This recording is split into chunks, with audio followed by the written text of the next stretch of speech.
WIPB, a community-supported service of Ball State University, where we are the engines of education innovation. A New Realty, full-time realtors with more than 50 years combined service helping individuals with residential, commercial, and agricultural real estate services in Tipton County and surrounding areas. A New Realty is proud to support programs on WIPB. The Tipton County Foundation serves donors, awards grants and scholarships to improve the quality of Tipton County life, striving to unite the gifts of many to sustain the causes that matter to all, forever. The Tipton County Foundation is proud to support programs on WIPB.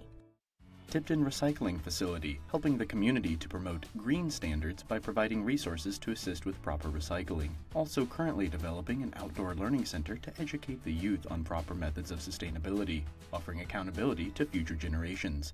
Heron Real Estate. With over 30 years experience in real estate, founder Doug Heron believes that a house is just a building. It's the story of life inside that makes a home. Every house has a story to tell. Proud to support programs on WIPB. Premium sponsorship funding for Now Entering Tipton is provided by Heron Real Estate and Encompass Credit Union. Presenting sponsors funding is provided by Tipton County Foundation, A New Realty, and Tipton County Recycling. Now Entering Tipton is also made possible by Renewed Performance Company, Thomas Pfeiffer State Farm, the Side Street Mall, City of Tipton, Mid-State Engineering, McCormick Printing Impressions, the Henderson Group, Steel Parts, Mama J's Flower Patch and Gifts, Young Nichols Funeral Home, Anne Marie's Boutique, Tipton County Chamber of Commerce. Hello, I'm Mayor Don Havens, and you are now entering Tipton.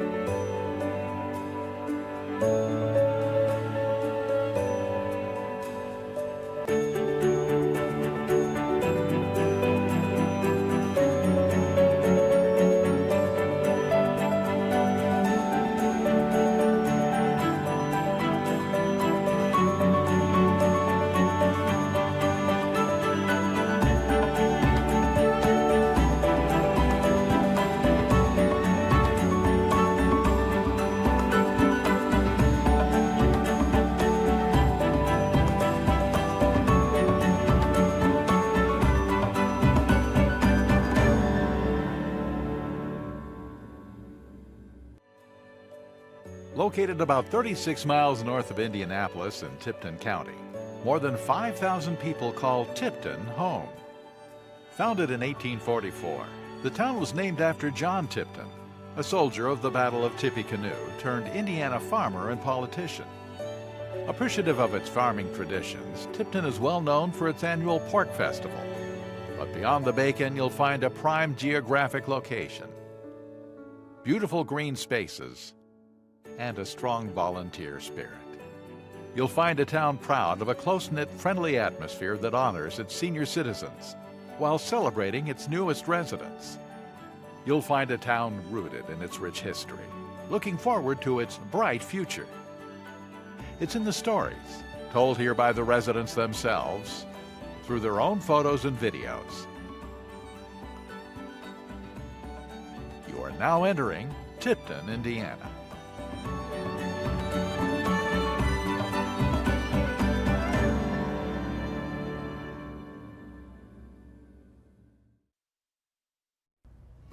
Well, I've been mayor since 2012. This is my last year as mayor. I've elected not to run again. We've worked hard as a community on assessing where we are and what our strengths are. And one of our strengths certainly is the people of our community. And we've worked to mold that group of people into different volunteer groups. And that has been very successful. And the community has a very good feeling, and the volunteer groups are absolutely stellar in our community. Well, I think Tipton has a bright future. We're an agricultural community. We're a farming community. We have been, obviously, since the beginning. However, we are in the path of development. I think the greatest strength of Tipton is our location. We're 18 minutes north of Westfield's Grand Park, and we're about 30 minutes north of the loop, the 465 loop around Indianapolis. And we're going to find more and more people finding Tipton as they look for a little less congestion, perhaps smaller schools, perhaps safer communities, things of that nature. The ride now down to the north side of Indianapolis is truly, it's a treat. There's only one stoplight, and that's going to disappear soon. That's at what we call in the area Baker's Corner. And the key for a community like ours is to say, yes, we will accept the growth, and we will manage our growth. And so that's one of the challenges that any community leader has, is to say, let's manage this growth. Let's not just let it happen to us. I think one of the most important jobs a mayor has is basically to put the challenge out to the various groups and then to support them in what they're doing, and not to be critical, not to single them out for even constructive criticism in a public fashion, but to empower them and to let them move forward. People will say, he served in a quiet and effective, progressive way. Mayors can be noisy if they wish to be. Some of that is good, but much of that is not good, because it does create divisiveness. And in Indiana, where you have rural communities, you have two different cultures at work. You have an urban culture, and you have a rural or agricultural or farming culture. Oftentimes there's just a natural conflict there. And that conflict comes from some folks being threatened by growth, and other folks being antagonized by the unwillingness to accept growth. And so then it becomes divisive in the community. We've worked extremely hard to just say, no, we're one community, we can all win. And I would say then, if people would look at my term and my legacy and say, Mayor Havens created win-win situations, I would be happy. In early 1900s, the state passed a law that allowed individual counties to start taxing themselves for the creation of a library. And Mrs. Ida Matthews decided she wanted a library in the community, and she met with the suffrage group. And later that year, they appointed her the first librarian, and we were one of the first counties to take advantage of the new law. And she held a book shower and received 237 books and $475 to purchase new books for the library. It started on the third floor of the courthouse, was open 2 days a week. She knew that she wanted a building. Andrew Carnegie was funding libraries throughout the state, but it had been rumored that he was no longer funding any additional libraries. That didn't stop her. She started a letter writing campaign with him and corresponding back and forth, and without telling anybody in the community, everybody was surprised when there was notification that they were going to receive $10,000 to build a library in the community. Once the building was built and she still wasn't able to procure furniture, she wrote Andrew Carnegie again and requested some more funds. And he replied quickly and curtly and said, no more funds. That didn't stop her again, so she got a silver spoon from the library and mailed it to his daughter as a gift. And shortly thereafter, she received $3,000 to furnish the library. So she was very intent on raising money and making it happen. In the late 70s, the building suffered some structural damage and was not able to be repaired, and they tore it down. And the current library is built on the existing site of the original Carnegie Library. The wall in the children's department, there was a wall of woodwork and columns. Now that is a feature wall in our meeting room. The front of the building had 3 large oval stained glass windows, and there was a lead glass window going into the adult area in the old building. And those have been framed and hang in our entryway at the new library, and on one of the stained glass windows looks out over our garden on the east side of the building as well. We also have some original library tables. They're in the library and in use every day. We offer everything. We've got digital access to all kinds of databases. We have a great array of technology services. We have 3D printers.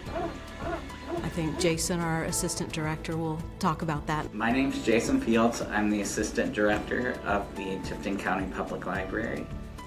And I wanted to share some of the technology that we offer to the public. One thing that we're very proud of is taking our Lego Mindstorms robots out to the Tipton Middle School and sharing them with the 6th grade classes. So kids get a chance to learn a little bit about robotics. They can program the robots to perform certain tasks that we lay out for them in the class periods we have. Another technology service that we are excited about is 3D printing. The library has a MakerBot replicator 3D printer, and we allow patrons to send their design files to us. We'll print them, and we just recover the cost of materials. Hi, my name is Sam Peters. We love coming to the Tipton Library. I have my 1-year-old daughter Scout and a 3-year-old son. We love to come to story time, to make crafts and hear the stories, and just see all our friends. And I personally like coming to get audiobooks for when I'm traveling, and I also love to check out cookbooks to make delicious meals for my family. The library board and library staff continue to this day to make it one of the best small libraries in the state of Indiana. And I think Tipton County Library is always new and always connected.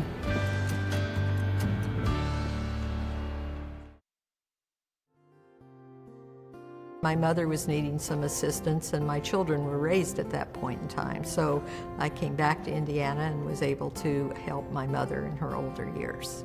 One day on my way from Indianapolis back to South Bend, I decided to stop here in Tipton at the Tipton County Foundation and just ask them what was happening here with services for older adults.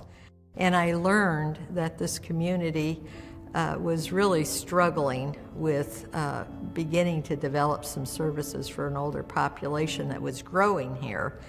There had been a situation where an older man had needed to go for a doctor's appointment in the middle of January, and we had no mobility accessible van at the senior center, and he was taken to the doctor's office in a pickup truck in the middle of January because they couldn't get him into a car. He was in the back of the pickup truck. And I said, you know, I grew up in this community. I know we can do better than this.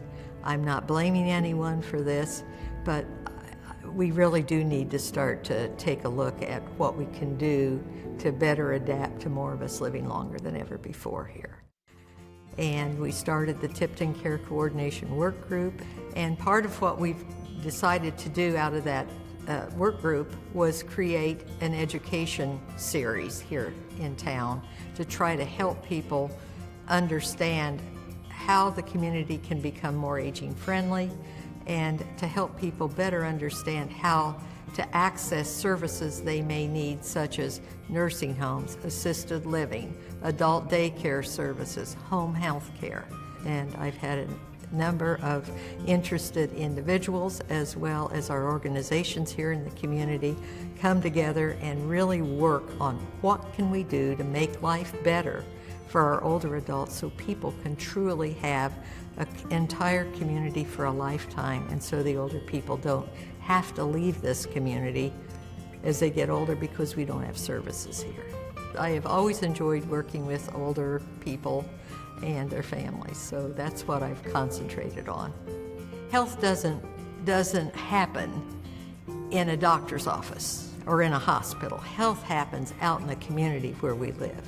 And that requires adequate housing, adequate transportation to get around, good food support, good food sources, adequate health care, and supportive services that will help people stay at home and age in place as long as they possibly can. And that's what this community's been working on, and I'm really proud of this community. My name is Nick Pecos. My family started and has been running the Diana Theater in Tipton for 93 years now. In 1926, my grandfather started the theater. It was a vaudeville stage and theater before he took it over, and then he turned it into a movie theater. It started out as a silent movie theater, and then eventually, when the talkies came out, it switched to a regular movie theater with sound. When he opened the theater, they had a contest in the town and let everybody in the town submit names for what they thought the name of the theater should be. And one guy in town submitted Diana Theater, and that's what my grandfather and the mayor of the town and a couple other high-ranking officials decided to come up with the Diana. It was a Roman goddess, and that's beside the screen in the theater. There's two pictures, tall pictures of the Roman goddess Diana up there. In 1947, they didn't have air conditioning yet back then, so they would go in and open up the theater in the afternoon and let the front doors and back doors be open wide so that they could air out the theater and get it to cool down a little bit if they could. And somebody had a trash can with fire in it, and when the theater doors were open, then a spark from that fire came in through the back doors, hit one of the curtains or something that was flammable inside, and that burnt most of the theater down, at least all the interior parts. And then they had to rebuild. Then in the 60s and 70s, my father and mother, Jim and Martha, started taking over more and more, and then they wanted to modernize the theater a little more, so they expanded the lobby area and made a nice concession area and new seats inside and everything. Then as my parents got older, they needed more help at the theater, and I was coming up and traveling from where I lived at that time, and I just finally decided as my children were growing up and finishing high school that it was time for me to come back to Tipton.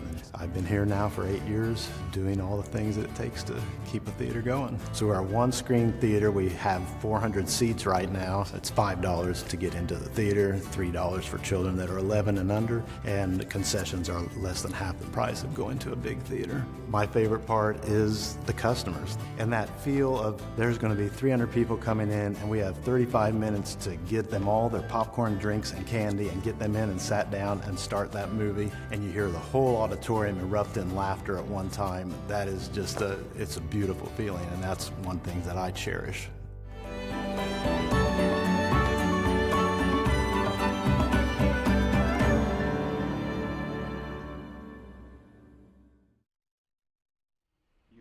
Good evening. It's Tipton night on WIPB. Thanks for joining us for another episode of our local series, Now Entering. Hi, I'm Michelle Kinsey, Community Engagement Manager for WIPB.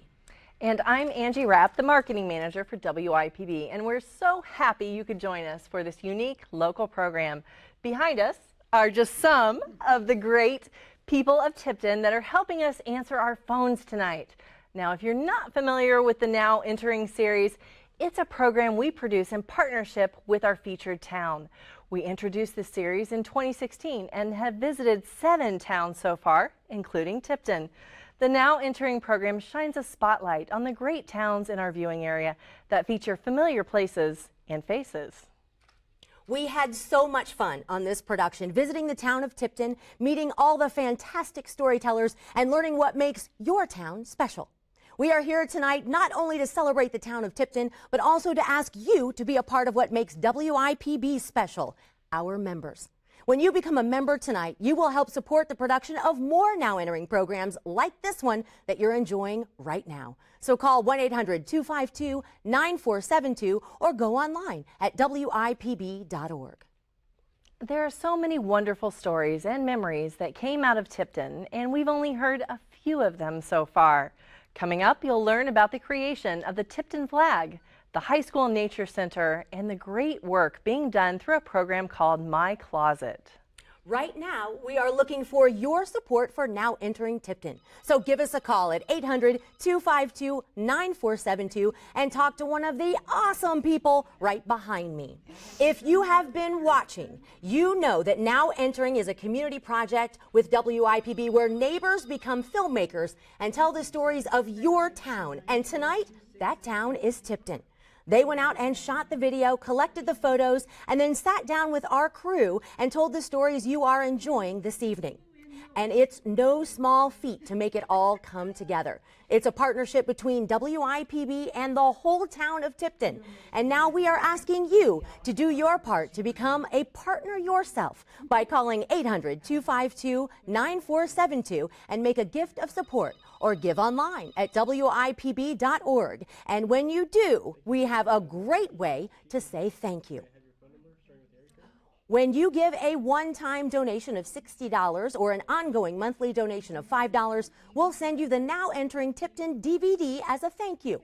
Or if you can give a little more, with your gift of $108 or an ongoing monthly gift of $9, we'll send you 2 DVDs. The DVD includes the program you're watching tonight, along with some bonus material of behind-the-scenes footage from production day at the Tipton County Foundation. WIPB loves being able to go out into the communities we serve and connect with you by providing the best in local programming and engagement activities. We would love it if you tonight would take just a minute and make that connection with us by calling in with your support.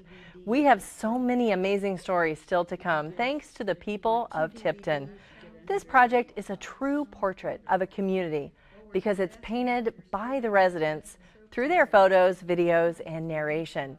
You've only heard a few of them so far, like Kendra Hummel, who told us about the Tipton County Library, and Nick Pecos telling us about the Diana Theater. There are still so many more to come later, and we hope you're going to keep watching. If you have friends and neighbors who might not be watching, be sure to give them a call and let them know that it's Tipton Night on WIPB. They can watch it on TV, or they can go to WIPB.org, or they can go to our Facebook page because we are streaming it live tonight. And don't forget, we want to hear from you. Comment, and with the hashtag Now Entering Tipton, you can let us know you're watching, tell us what you like, offer contribution challenges to your friends, and tell us about your own Tipton stories. I truly enjoyed this series. It's so fun to learn about the towns that make up this part of Indiana. I learn something new each episode, and that's what's so great about WIPB. We bring you different programming, local programming, programming you can't get on other stations. We have the variety from news to drama to kids programming and everything in between, all on WIPB. Part of our mission is to be the voice for our audience and bring you the local stories. And tonight, we're bringing you the stories of Tipton. Thanks to everyone who's already called in, supporting great local programs that only WIPB can bring you. If you haven't called in yet, go to your phones now and make your gift in support of WIPB, and more importantly, of Now Entering Tipton. When you give $60 or an ongoing monthly gift of $5, we'll send you the Now Entering Tipton DVD as a thank you. When you give a gift of $108 or an ongoing monthly gift of $9, we'll send you 2 DVDs as a thank you gift. So right now, go to your phone and call 800-252-9472 or give online at WIPB.org. Remember, WIPB is member supported. Our members are people just like you. They are people in our communities who appreciate the diverse programs that WIPB brings you each and every day. And that is why your gift tonight matters. It helps us continue to bring you your favorite programs. Your financial support, no matter the amount, really does make a difference. 800-252-9472 is the number to call, or you can give online at WIPB.org. Don't put off making that call. Now is the time to show your love for your hometown of Tipton and your local PBS station.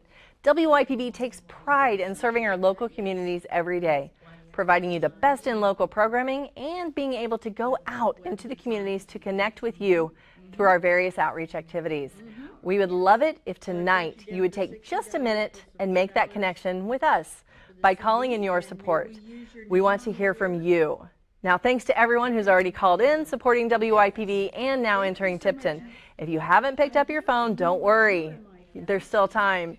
But go ahead and do it now before we head into the program. Call 1-800-252-9472. And here is a reminder of the thank you gifts we have for you tonight as we celebrate the town of Tipton. When you give $60 or a monthly gift of $5, you will receive the DVD of Now Entering Tipton. The DVD has bonus footage of interviews not seen on tonight's show, as well as behind-the-scenes footage of production day at the Tipton County Foundation and in the WIPB studios. Or contribute $108 or an ongoing monthly gift of $9, and we'll thank you with 2 DVDs of Now Entering Tipton. Keep one for yourself and give one as a gift. Give one to me, if Of you so course, choose. Would sure. you do that? Okay. If you're not yet a member of WIPB, now is the time to pick up the phone and give us a call at 800-252-9472, or you can give online at WIPB.org. Our phone volunteers from Tipton are here. They're wanting to there's talk some to busy you. ones. Some of Yep. them are already busy, which is great.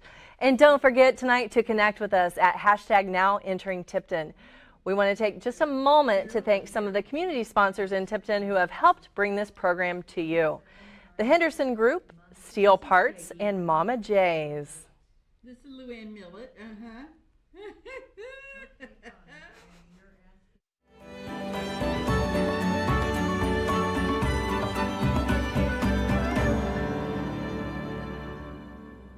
My name is Debbie Tharp, and my husband's roots go way back in Tipton to the early 1800s. And my husband and I currently live in the house that his great-grandparents bought in 1909. I believe they paid $750 for it, if I recall, and we still have the mortgage contract that they signed. The house has gone through a metamorphosis over the years and gone from just a small Victorian house to a duplex in the 1930s. We bought it in 1990. We lived on that side and Grandma lived on the other side. And then after she died, we moved over there. My daughter and my granddaughter live on the other side. So the generations are continuing, you know. We continue to live there. I hope my granddaughter lives there someday with her family. I've never seen anything like it all. The history that's still there in the house. We have what they call a Hoosier cabinet in the kitchen, and that's been in that kitchen since the 1930s. There was a kitchen fire in the 1930s, so they had to rebuild the kitchen. The cabinets were made by great-grandfather. We have, as the grandkids have grown, we've made little marks on the wall, left the marks on it, you know, and it's just a good feeling, you know, to know that the family's been there so long. My husband's great-grandparents, they lived on a farm close to the cemetery, I believe, out in the country, of course. Had 7 children, and out of those 7, 4 of them died, and they're all buried right in a row out at Sandbank Cemetery. 2 of them died of diphtheria at the age of 2 and 4, within 2 months of each other. 1 died at 7 months, and 1 was a twin. 1 twin lived to be 86 years old, but the other twin died right after birth. I think they just wanted to get away from that house because of, you know, all the children that had died, so they moved to town, and that's when they bought the house that we live in now. One of the saddest stories, but it is interesting, is my husband's great-great-uncle, Ollie. He was 19 years old, and family lore said that he had walked into the bank downtown, drank a bottle of lye, and committed suicide because he was despondent over a girl he was in love with. And I always thought that was a little odd, and I work at the library now, so one of the librarians looked into it for me and found an Indianapolis Journal that had an article that showed an article about his death, and he had actually shot himself because his fiance had died. But we still don't know if that happened in the bank or not. But anyway, that's a family story. I think the happy stories are just all the generations that have grown up in that house. For the most part, they're happy stories. They're all people of faith, and most of the family went to the same church for many years. And I think as the years go by, the stories get happier, you know. Now we have, my husband and I live on one side of the house. It's a duplex now, and my daughter and my granddaughter live on the other, and so that's really nice. Hello, my name is George Karajas. I'm here to tell you about how the city of Tipton got its flag. The year was 1975. There wasn't anything special about the year 1975, but the next year was 1976. That represented the bicentennial of when America got its independence from Britain. The whole country is beginning to buzz as to what they were going to do on the 4th of July, because that was Independence Day, and a lot of ceremonies go on during Independence Day. The city of Tipton wasn't going to get behind. They started organizing, and they formed a bicentennial committee. And somebody said, why don't the city of Tipton have a flag? All around surrounding communities have flags, and I think Tipton should be a good idea to have a flag. So the committee thought it was a pretty good idea. They placed an ad in the Tipton County Tribune, which is a daily paper in Tipton, and advertised that the city of Tipton was thinking about making a flag for its city. We're going to have a contest on the design of the flag. So anyone that wanted to enter, why, they would enter. But at first I didn't want to enter, but my husband said, you can do it, so he prodded me into entering. We have the eagle, and Tipton has the tower, so I put the tower and the shield on. I won. Probably about 20 years later, they showed on street signs and the vehicles, park, all over. Real happy. My son comes up from Houston, and his daughters show the signs all over. And I give credit to George for prodding me into designing the flag. She didn't want to get in the contest at first, but she is an artist. She's a very well-known artist in Tipton. She exhibits in several places. We have what's called the Tipton County Pork Festival. She enters 2 or 3 paintings every year, and she's won several awards and ribbons. So I thought she could do the job, and eventually I talked her into it, and thankfully we did.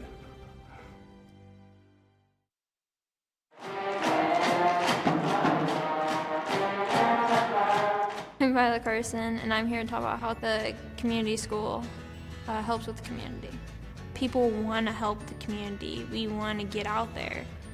We help clean up the nature center so kids from elementary and middle school can go out there and learn more about the nature instead of tripping, getting scratches. Thanksgiving, we have no family to have Thanksgiving with. You can come out to the 4-H grounds, and some of the kids help serve the food the whole time, or they help deliver it. Christmas, we helped with some families that needed some things. We helped to go get them and give them to the family. Different kids have different problems, and sometimes they can't come to school. School will go help them. Like my friend, she has cancer, and a lot of us made bracelets for her.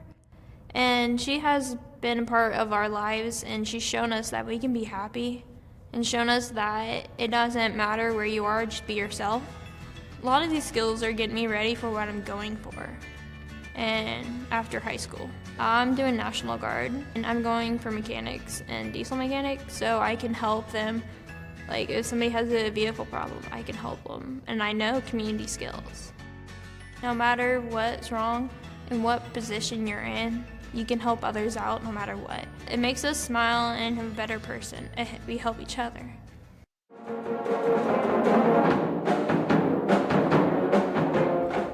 We do this because we want to learn more. We want to be there and help other kids learn about what it's like to help.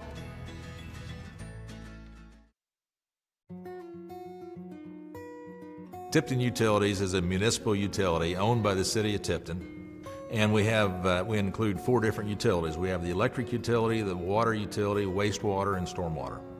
I'm Dick Klein, and I currently serve on the Tipton Utility Board. I've been on the board now for about 12 and a half years. All of our policies and decisions are locally generated by our people that live within the community. All the members are from our service area. We are a member of the Indiana Municipal Power Agency, which is IMPA, is what we call it. And IMPA is a combination of 61 communities in the state of Indiana that it's very much like a co-op. We acquired, or IMPA acquired, approximately about 30 acres of property just west of Tipton.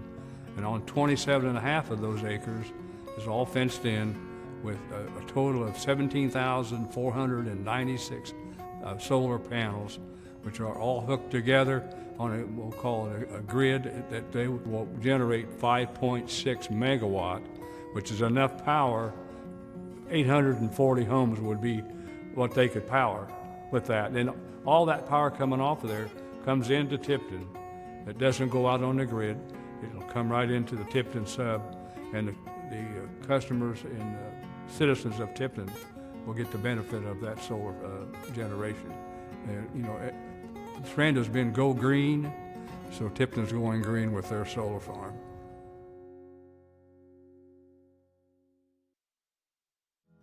"52 years ago, Mr. Calhoun and Mr. Garst, who were teachers at the high school, had the vision of starting a nature center on a grass field near the school property. So what they did was they wanted to plant an orchard and plant some Christmas trees as a fundraiser and food plots to attract wildlife and generally make a place that kids can come to and learn about the outdoors. Shortly after the idea was begun, why the middle school needed to be built and they needed fill dirt for the middle school, and so Mr. Calhoun said, okay, we'll give you the dirt and you give us a pond. So the orchard now then became a pond, which really was a vital part of all nature. If you're going to have food and water and cover, why it's nice that they're all together. About this time, another teacher had passed on at Tipton, and his wife donated to the science club a cabin, a log cabin that was out in Kempton, and I think it was around 1860 vintage. So the science club disassembled, labeled the log, brought it into town about 10 miles, and then over a 3-year period reconstructed the cabin, and that became a focus of the Nature Center. Through a lot of hard work from kids, we were able to add some additions to it. We put a windmill so that kids could see how water is pumped out of the ground. We put another bird observatory out in the woods. We took the press box from the football team and made a bird observatory out of that. We extended the Nature Center. We planted 3 rows of pine trees out beyond the border of the Nature Center, and the superintendent resigned, and so we assumed that he probably would give us permission to extend the Nature Center. So we planted 3 rows of trees, and then every time we got a new superintendent, we planted another row of trees. So it got to be, about 14, 15 acres. So that was the development of the Nature Center. The original thing was 12 high school science club members, and then it grew from that. At one point, we had a quarter of our high school population was in the science club. Of course, it grew and shrunk and grew, different years and everything. But yeah, a lot of kids went through there, and I think had a lot of good experiences. Well, catching the fish when we drained the pond was pretty memorable. We got down in there with nets and were digging those out. One memorable experience is this kid was standing there and a snake went right between his legs, and he just looked at it and, oh, there's a snake, and everything. City kids that might not get out, and even country kids, to be able to get out into nature and maybe get some instruction probably was a really good opportunity for them. The idea of the Nature Center was born out of just an idea and an opportunity to give back to the community. And then it has expanded by thousands of kids doing tens of thousands of hours of work to raise money and to work at the Nature Center and do something for the future. And that's the legacy that I think this talks about. I'm Gina Schultz. I'm the Student Services Advisor at Tipton Middle School, and I direct the My Closet project.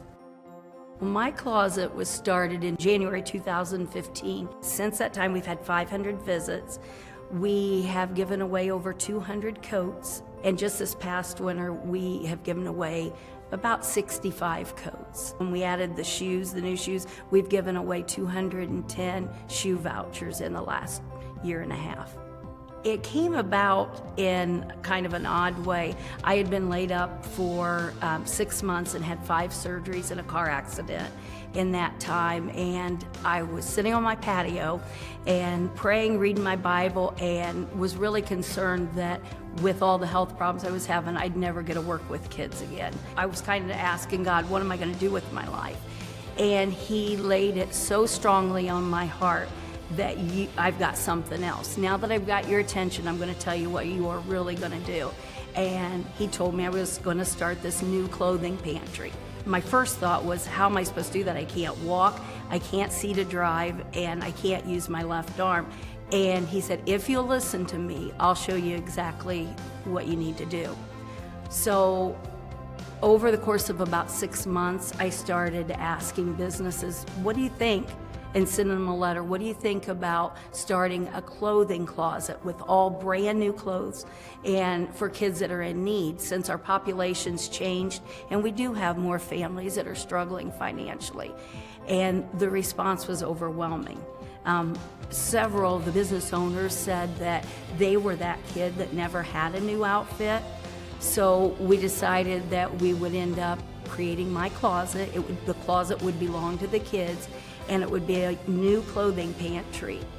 My Closet has no financial or income guidelines. If a parent thinks their student needs a new outfit, then we give them a new outfit. All the money comes from businesses, churches, philanthropic groups, and individuals in the community, and even some in Indianapolis and some former students that give. So many of these kids have never gotten new clothes or a new outfit. So when they come in, they're overwhelmed with the fact that their first comment is, there's a store in our school. Tipton's special because people take care of each other. They're very good. The businesses are really good about taking care of the community. They're really supportive of the school. And when people are in need, everyone comes together to help.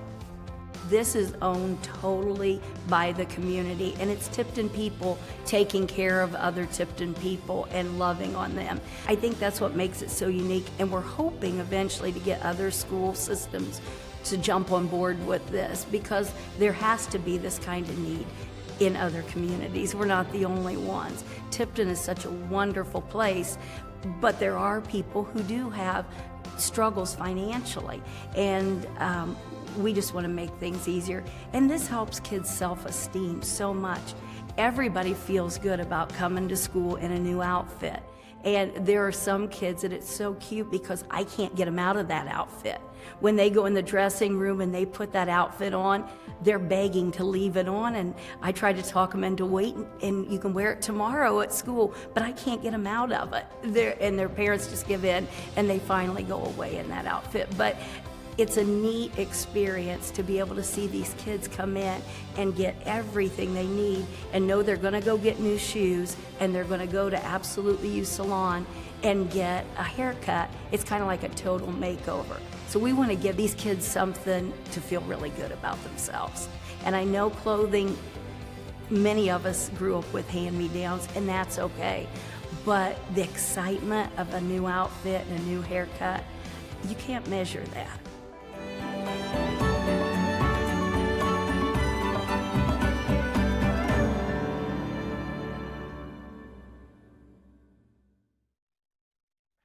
Amazing stories in that segment. I love the whole My Closet idea. Oh, so wonderful. I can't even imagine how many people have been helped by Gina and all of the other volunteers that make My Closet happen. I mean, they brighten so many lives in Tipton, just like many of our other storytellers this evening. Absolutely. It's been wonderful. Hi, I'm Angie Rapp, along with Michelle Kinsey, and we're taking just a quick break from the program. We are all about Tipton tonight as we premiere Now Entering Tipton, the latest installment in our Now Entering series. And as you can see behind us, we're joined by some of the great wave storytellers. Come on, storytellers! Yes. Storytellers of Tipton who are answering our phone, so they're doing double duty for us here, and we appreciate it. So thanks so much, and thanks also to Terrell and Peggy Hoback and Judy Satong. Hey, and another call. Another caller. We would like to thank Andrew Pratt, who said, listen to this, Angie. Yes. I've lived in this small town all my life. I love it here. Absolutely. Isn't that delightful? And we have a few other people who have called in, and we're trying to figure out if we can read their names or not, so hopefully we'll be reading those names in a little bit. But we have a very special shout out. Oh, I'm so excited Angie? about, Yes. I'm so excited We about have a this. very special, we would like to say hello to all of the folks at Miller's Mary Manor this evening. I know they are watching at Miller's Mary Manor. We just want to say hello, everybody. Hello. Give us a call. Say hi. All of these storytellers, you want to hear from Miller's Mary Manor, don't you? Yep. They want to hear from you, Miller's Mary Manor. So give them a call right now. And thank you so much for tuning in. Absolutely. And where can they watch us if they can't watch us on TV? We're not on all the cable stations or services, we know that, but you can log on to Facebook, just live WIPB-TV, and then you will see the Facebook Live appear right there in your newsfeed that you can watch all night. You can also log on, if you have a computer, to WIPB.org and watch our live stream. So tell your friends about the other ways to watch. Absolutely. So many ways to join us this evening. Absolutely. Now Entering gives local communities an opportunity to have a voice and to become visual storytellers. Working with WIPB, your friends and neighbors became the filmmakers, answering the question, what is special about your community? We had a great time partnering with Tipton for this episode. We set up at the Tipton County Foundation and spent a day getting to know the storytellers and their stories. It was so much fun to see the pride in each person as they shared with us about their hometown of Tipton. And WIPB takes pride in being able to bring you quality local programs like Now Entering. Let's get those phones ringing. 800-252-9472 is the number to call, and let us know you are enjoying tonight's show. When you call in, you can get your very own copy of Now Entering Tipton with a gift of $60 or an ongoing monthly gift of $5. We'll thank you with that Now Entering Tipton DVD. Or when you give $108 or an ongoing monthly gift of $9, we'll send you 2 DVDs as a thank you. The DVD will have bonus material not shown on the program tonight. You'll see behind-the-scenes footage of production day at the foundation and right here in the WIPB studios, plus extra interviews and photos. We're here celebrating the town of Tipton, but there are all sorts of reasons to celebrate WIPB. From programs that inform, educate, and inspire to the variety of engaging outreach activities we bring to our communities. What better way to support the station that brings you so much to love than to make a contribution right now? Your gift, whether $40 or $100 or more, makes a real difference. So let's keep those phones ringing at 800-252-9472 or go online to WIPB.org. All night we'll be reading your name to say thank you if you call in supporting Tipton and WIPB. So thank you so much. We've got a lot of people on the phone right now. I hear a lot of people wanting to give some. Did you just get somebody that wanted to shout out? Let's wave to the hello. And storytellers not on the phone, let's wave. Okay. All right. And go ahead and keep connecting with us at hashtag Now Entering Tipton. We also want to give a big thanks to some of the community sponsors who helped make Now Entering Tipton possible. Young Nichols Funeral Home, Anne Marie's Boutique, and Tipton County Chamber of Commerce. The population of Tipton is just over 5,100, and we would love to get as many of your names on air tonight as we can. So we challenge you to call in at 800-252-9472 to support not only your hometown, but your local PBS station, WIPB. As we get more and more calls, you may get a busy signal, but don't let that discourage you. Try back in a few minutes, and one of our great Tipton phone volunteers will take your call. You can also visit our secure website at WIPB.org to donate online. If you're not a member of WIPB, we hope that tonight is the night you decide to join us. It only takes a few minutes. All you have to do is pick up the phone and call 800-252-9472 and show your commitment to excellent public television that really does make a difference. Public media, through its community-based programming and services, continues to be a unifying force, a lens through which we can view and understand our diverse nation and the world. In 2018, for the 15th consecutive year, the Roper Media Poll shows that Americans view PBS stations as the most trusted organizations among all nationally known institutions. And public broadcasting is local. WIPB is locally licensed and governed, locally programmed, and locally staffed. In some areas, public broadcasting is the only source of free local, national, and international news, public affairs, and cultural programming.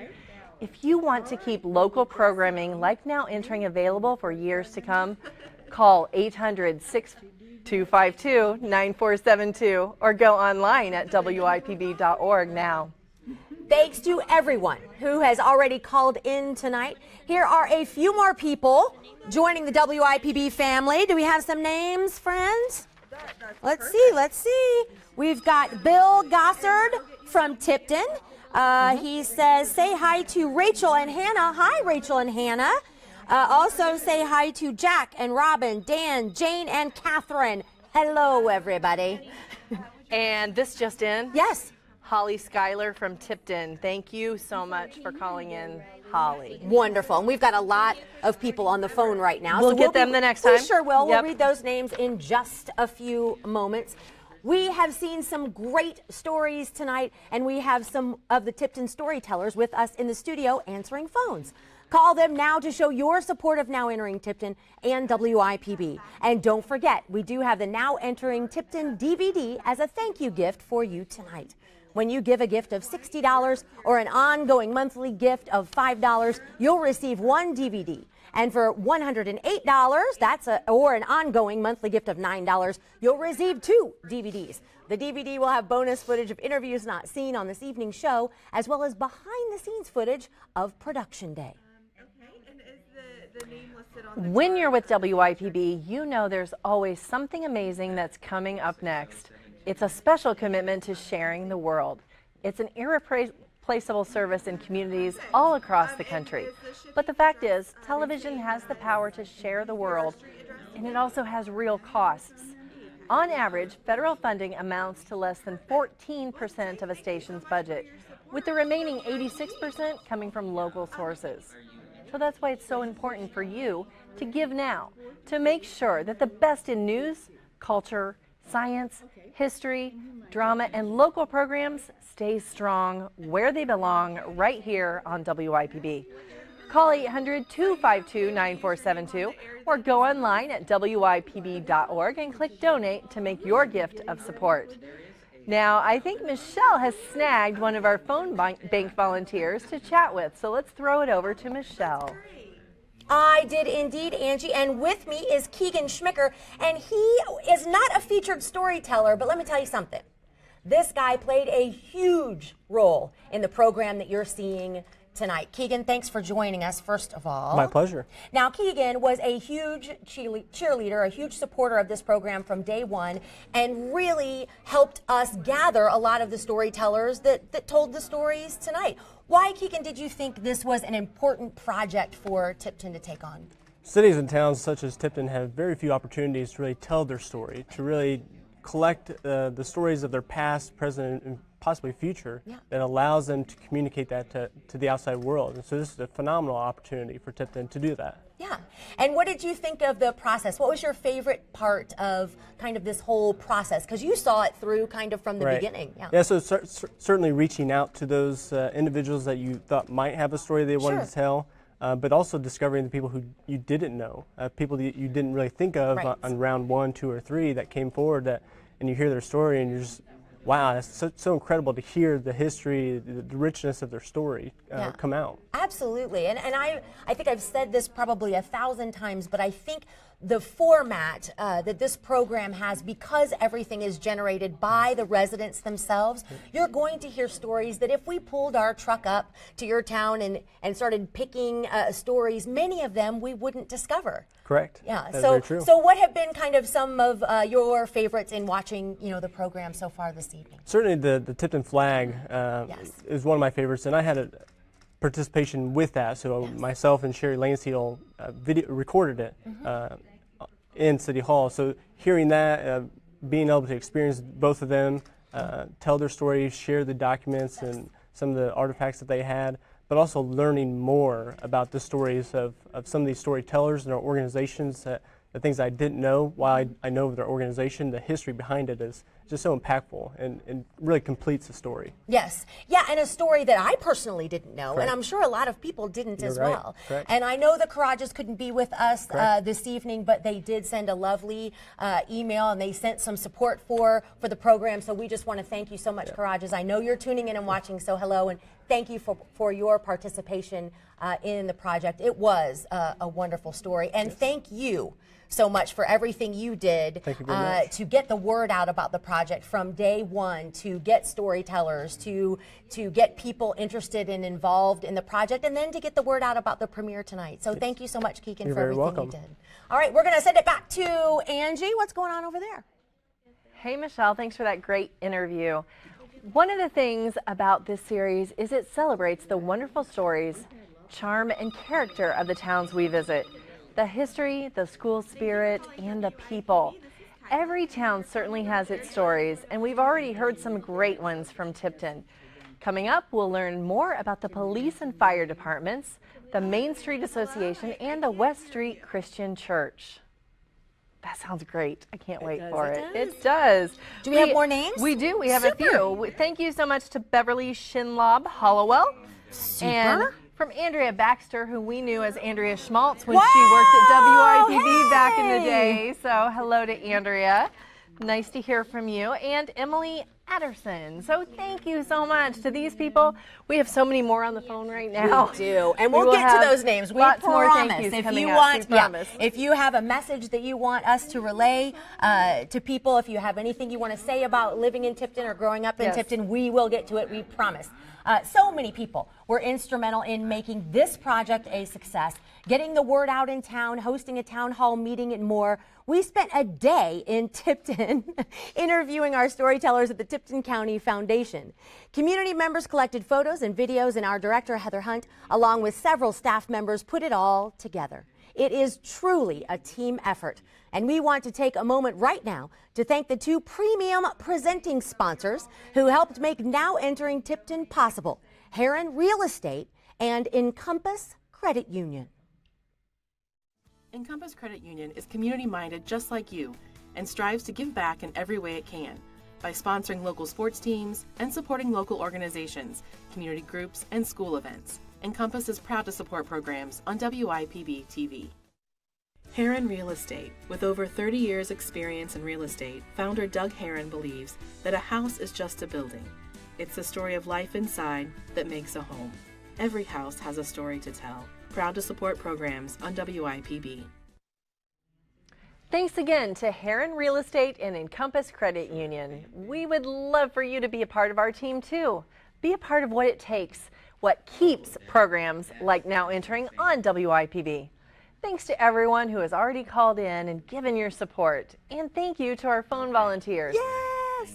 And right now they're waiting to hear from the rest of you. Give us a call at 800-252-9472.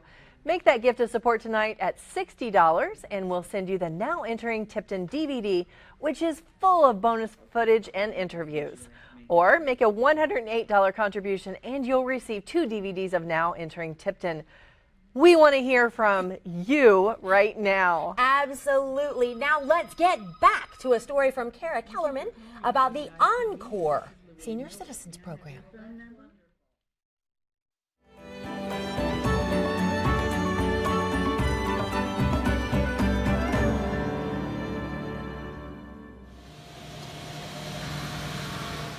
Probably our biggest focus and our biggest program is our transportation service. Locally, it's called the Encore Express.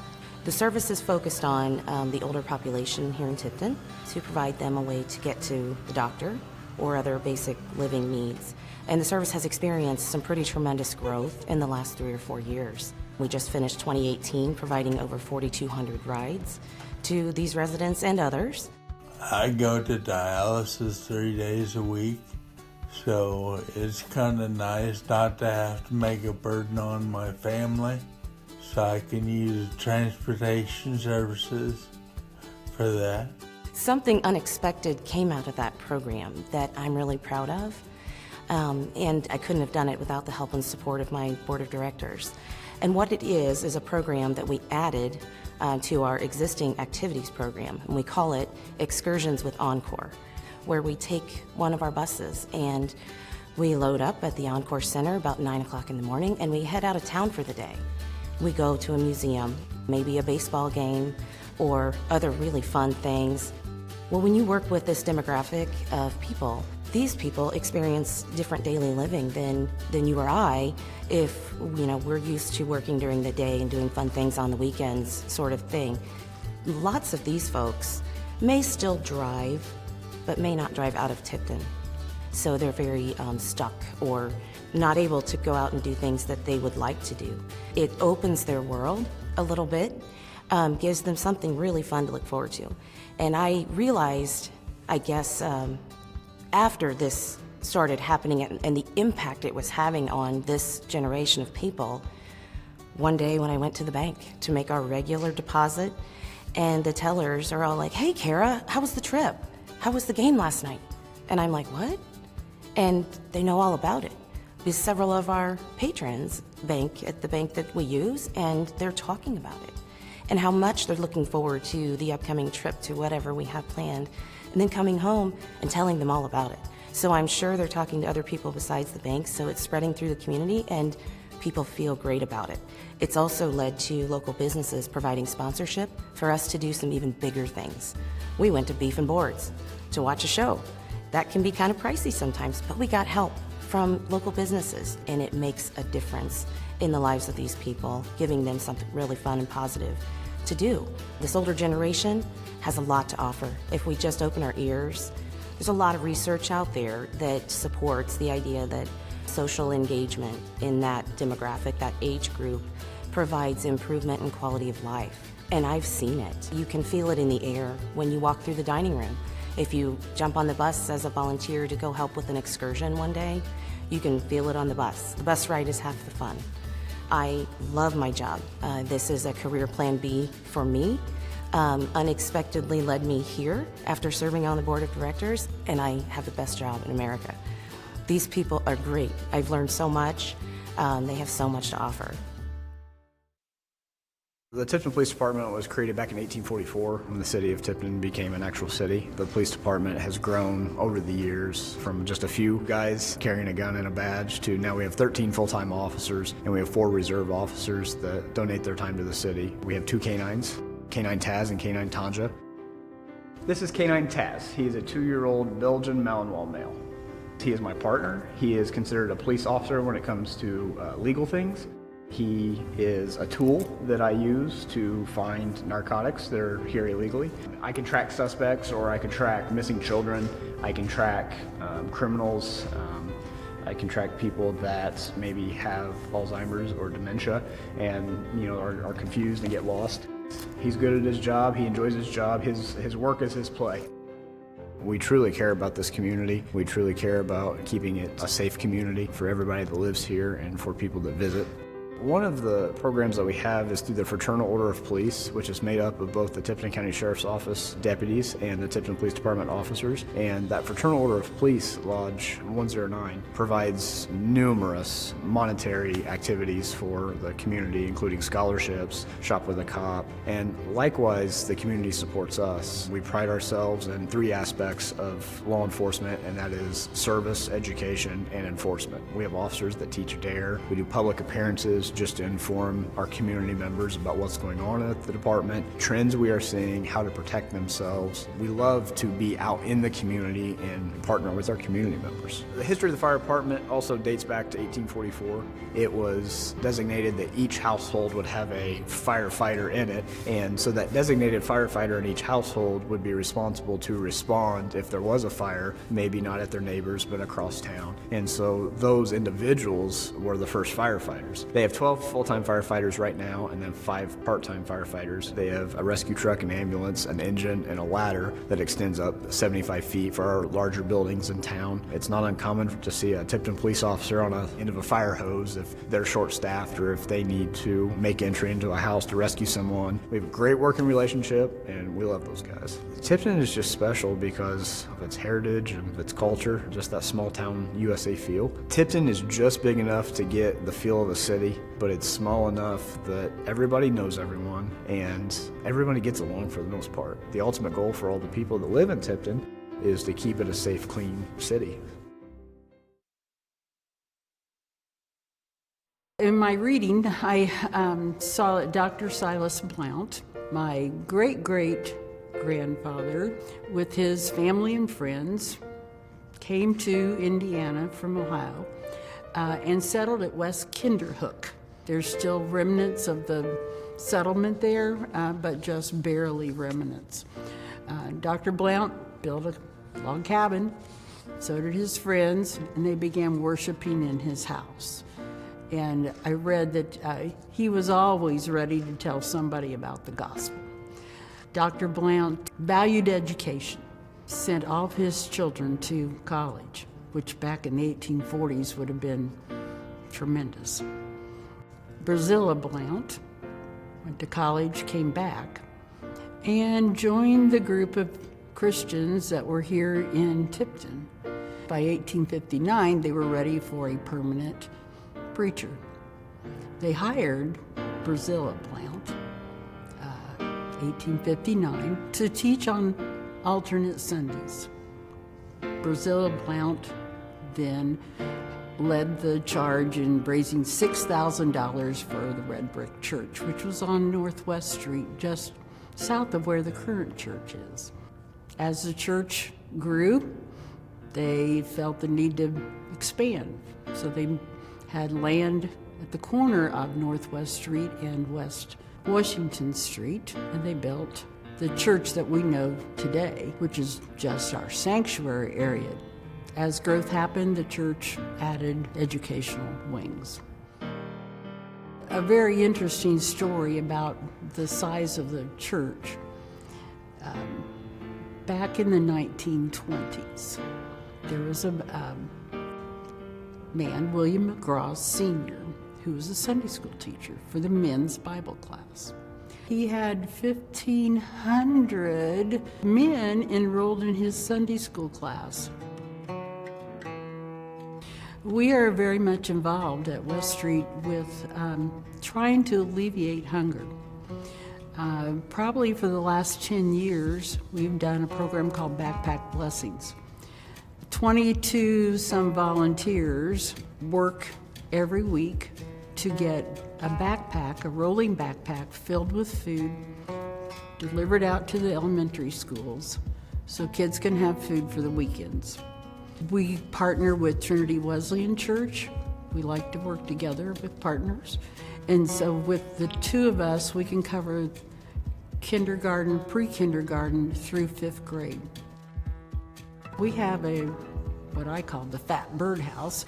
sitting out on a post close to the sidewalk, close to the entry to our church, and we put food in there, canned goods, non-perishables, paper products, personal hygiene products.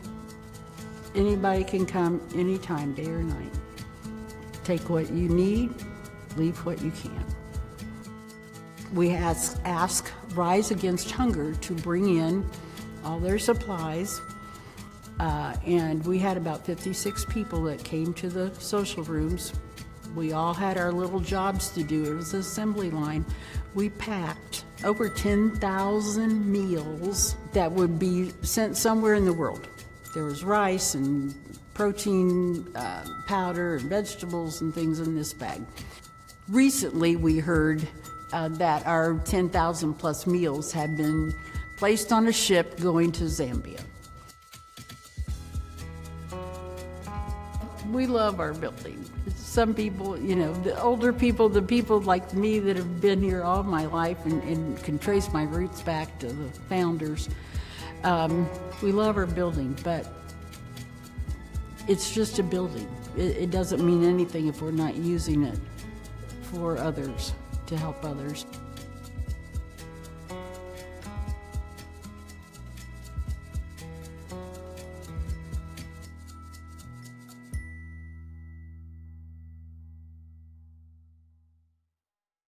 The story starts with the farm that we came to Tipton County to buy. The farm was started by a family named Mattingly's, and it goes back to 1878 when the fellow who sold us the farm, his grandfather, John B. Mattingly, settled there, came over from Ohio. And then his father was born on the farm in 1880 on the very premise, not exactly the same house, but the very location of our current house today. I graduated from Purdue in 1980, and I took a job in Central Illinois managing a farm. And, we're Hoosiers through and through, and so we just felt the desire to come back to Indiana and felt it was time for us to go ahead and start our own business, put an ad in the Indianapolis Star. That's how you did things in 1987. The realtor of Dan Mattingly responded to the ad, and so we went and took a look at the pig farm that he had for sale. It was a large farm for the time. It was about 400 sows.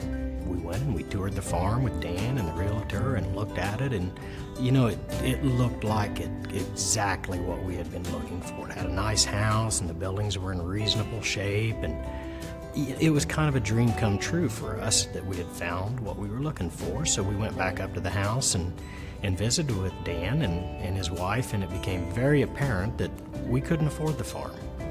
It was bigger than we had prepared for, and it was just more than we were able to tackle at our age. So, we thanked them for their time and shook hands and started to walk to our car, and just as I was ready to close the car door, Dan stuck his head out the door and he hollered, "Hey, come back in here."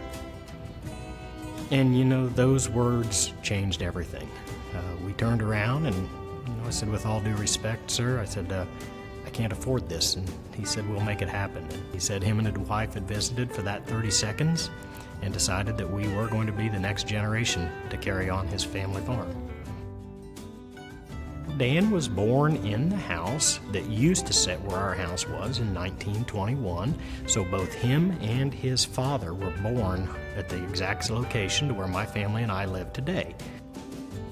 Dan was raised in Tipton County, and before he came back to farm full-time with his father, he'd led a full life before he even started that. His wife and Tommy and him raised 5 kids in the house, and he was in the war. He went to Normandy and was part of the D-Day invasion in Normandy, and has been very active in the community over the years. 1986, he was a founding board member of the Tipton County Foundation, and he always had big vision and always had big dreams of how things could turn out. His farm, for the time, was ahead of itself in many rights. There was a time when he fed up to as many as 1,500 cattle at a time, and even by today's standard, that was a big operation for Tipton County. He was one of the first in the county to go to confinement type raising of pigs and had about 400 sows and again for the time was a very large. So Dan thought big. The word failure was never in his mind. Fast forward 31 years, my family and I are still there. Though none of my kids have come home, we have raised 4 kids in the house, and today we're still as active as ever. We now raise about 23,000 head of pigs a year, and we buy all of our grain locally. We buy about 250,000 bushels a year from local farmers and do as much business in Tipton County as we can. We employ 7 full-time people. Most of those are Tipton County residents, and we've always felt strongly about hiring the local residents to work at our farm. The obvious part of the story that's missing right now is where's Dan Mattingly today? Well, I went and saw him last night. He's 98 years old now, living on his own. Tommy passed away a few years ago in 2015, but Dan is still on his own, and as Dan always is, the optimist, he's making plans to return to Normandy this June for the 75th anniversary of D-Day. So the optimism never fades. I'm Tom Mason. And I'm a retired guy that moved back to Tipton after I retired from being in the golf course business. And I got involved in the community. I volunteered for the park, and I wanted to make it a focus, an asset to the community. We saw we needed benches in the park. So I went to the solid waste district, and we found a program in Evansville, Indiana, that took plastic caps like this and made park benches.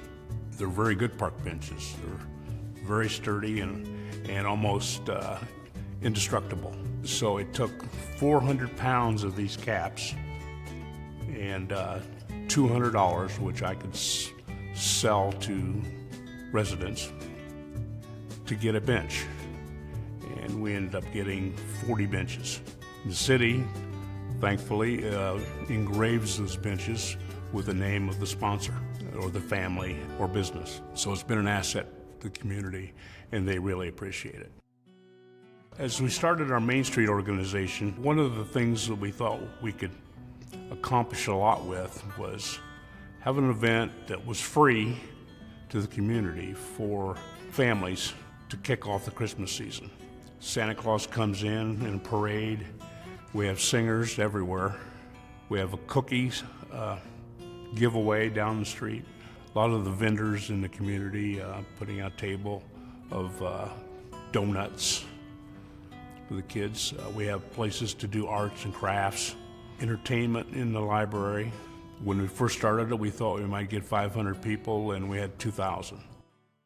We had a small program that the Chamber of Commerce did, and they had 50 flower pots, but the individual chamber members would maintain them. So if we were going to have a program, let's do it substantially. Let's buy big pots and put them out on the street. And we're up to 100 pots within the downtown area, and we've got another 40 pots outside the downtown area. The residents take a lot of pride in it. We have people that go around and pinch the flowers back or pull weeds and those kind of things. But there's a lot of pride in the community. If we did nothing, we want people to be proud of the town where they live. It's a big deal.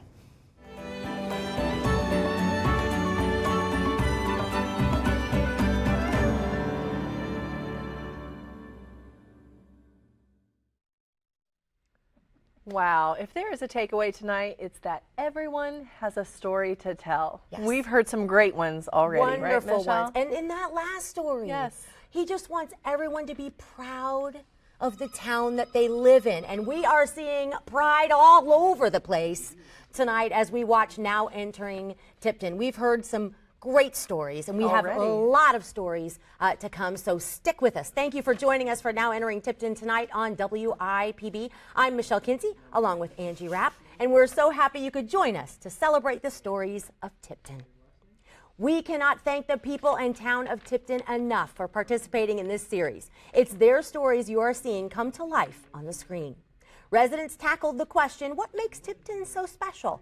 And I think we've already seen that the answer is a lot. There was certainly no shortage of stories in Tipton.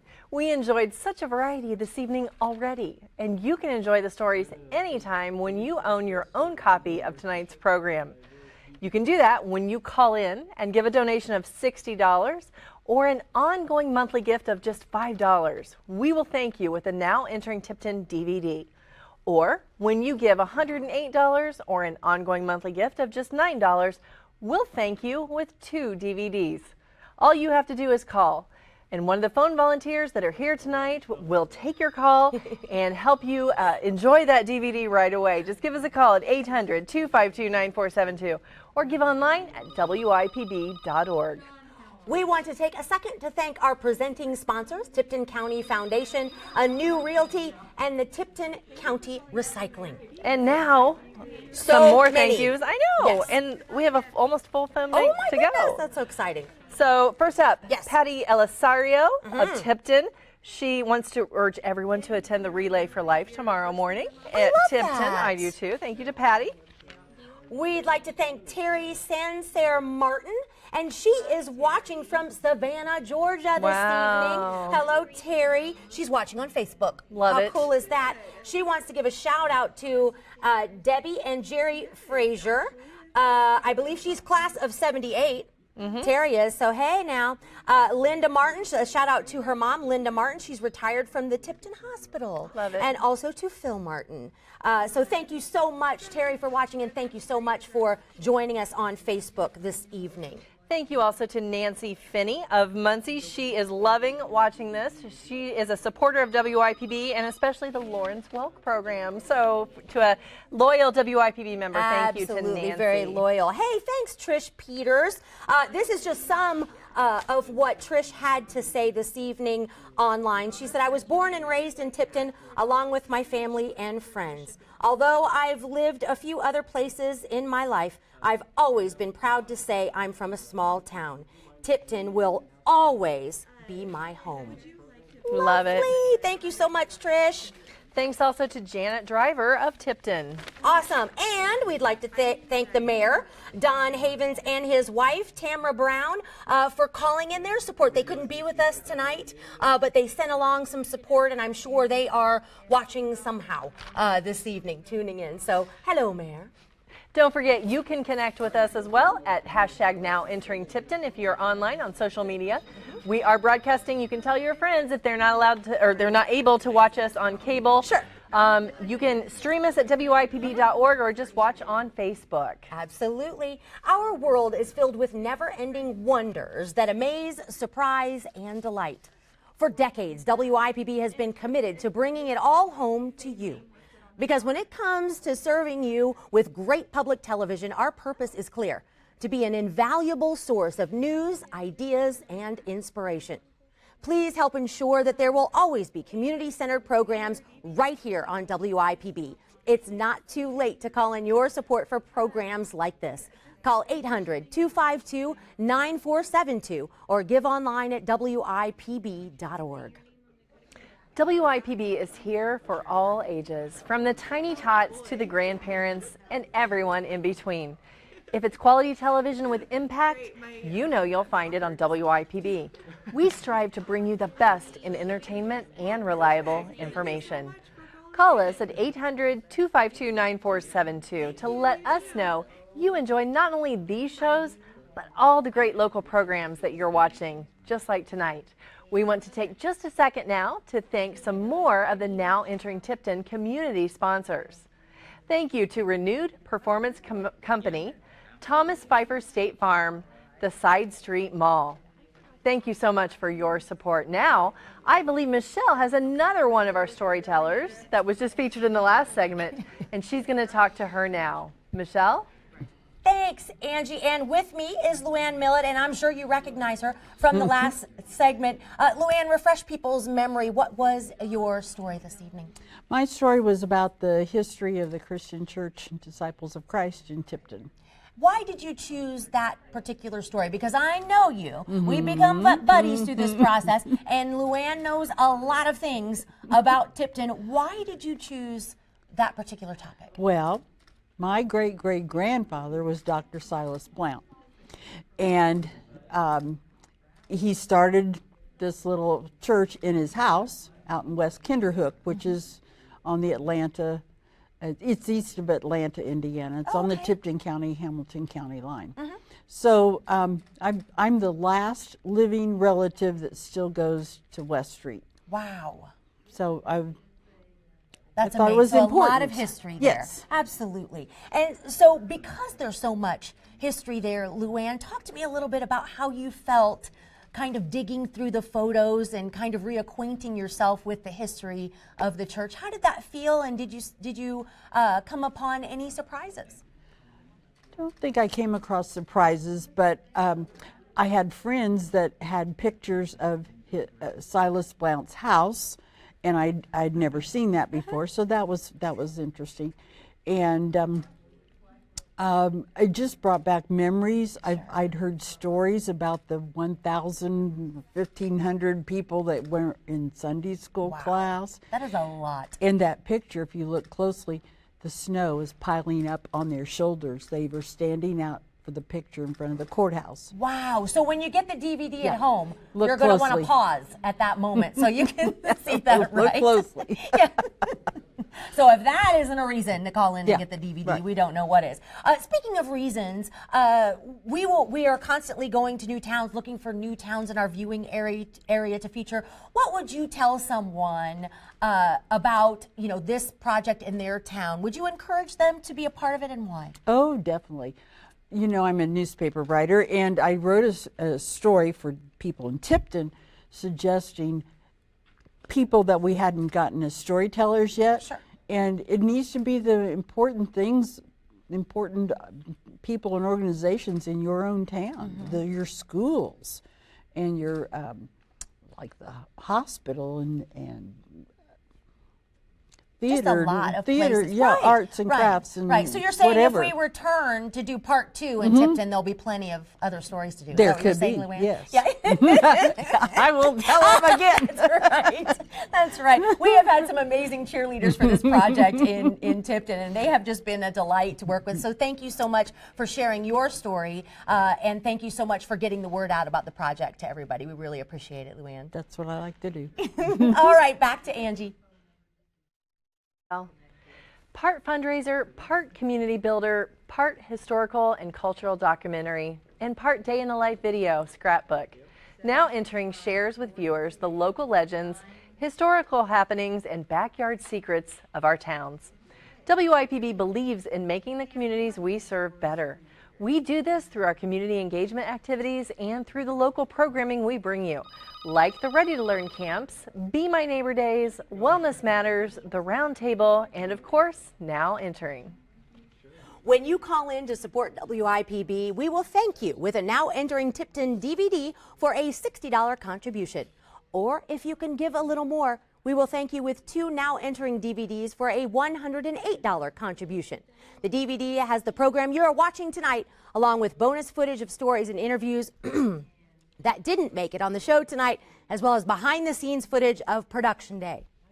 All you have to do is give us a call at 800-252-9472 or give online at WIPB.org.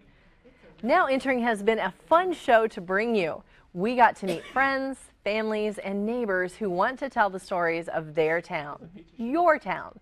This evening has been all about Tipton, and we hope this show will inspire you to take a trip to visit your neighbors in Tipton.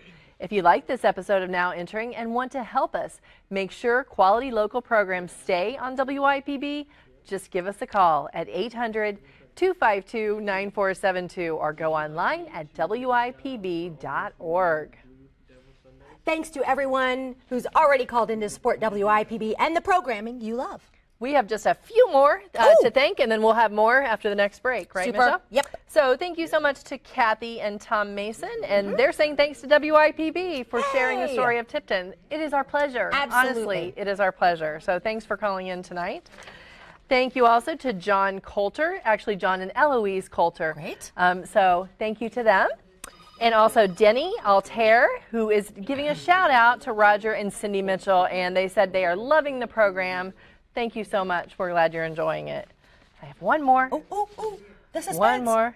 Brett and Terry Kernut, also of Tipton. So thank you so much to everyone we've already heard from. If we haven't heard from you yet, there's still time. Don't worry. You can call now. You can call during the program. You can call after the program. Yes, we'll you can be go here. online. Absolutely. Yeah, whatever works for you.